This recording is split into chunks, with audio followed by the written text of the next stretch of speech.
स्वप्नांच्या या मुंबई नगरीत सर्वसामान्यांच्या घामाच्या कमाईशी आणि त्यांच्या आरोग्याशी कसा खतरनाक खेळ खेळला जातोय, आज त्याची एक अशी भीषण बाजू आपण पाहणार. थेट जोगेश्वरी पूर्वमधली ही बातमी आहे.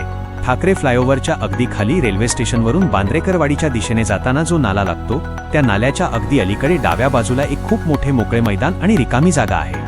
त्याच बाजूला कायद्याच्या संरक्षणासाठी एक पोलीस बीट चौकी सुद्धा बनवली आहे. पण खाकीच्या ज्या दडपणाने गुन्हेगार थरथर कापतायत, त्याच पोलीस चौकीच्या आणि नाल्याच्या बाजूच्या या अवाढव्य मोकळ्या जागेवर शांताराम नावाच्या व्यक्तीने पूर्ण मुजोरीने बेकायदा ताबा मिळवलाय. मोठ्या प्रमाणावर अतिक्रमण करून वरती झोपडपट्टी टाईप शेड आणि पत्रे टाकून एक भला मोठा अनधिकृत हॉटेल आणि ढाबा चालवला जातोय. आता या बेकायदा अड्ड्याच्या आतली घाणेरडी वास्तवता बघा.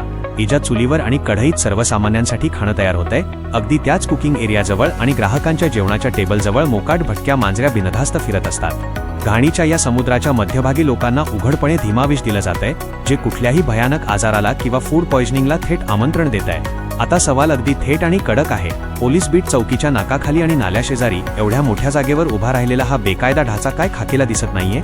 बीएमसीचे अधिकारी काय आपले डोळे बंद करून बसलेत का? नक्की कुणाच्या वरदहस्ताखाली लोकांच्या आयुष्याशी हा गलिच्छ खेळ खेळला जातोय?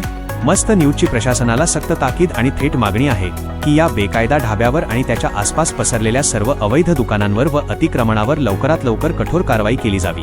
हा गलिच्छ धंदा कायमचा उद्ध्वस्त करून ती बेकायदा जागा पूर्णपणे मोकळी केलीच पाहिजे, जेणेकरून पुन्हा कधीही सर्वसामान्यांच्या जीवाशी असा खेळ खेळण्याची कोणाची हिंमत होणार नाही. जोगेश्वरी ग्राउंड झिरोवरून कॅमेरा पर्सन सोबत मी मंगेश, मस्त न्यूज मुंबई.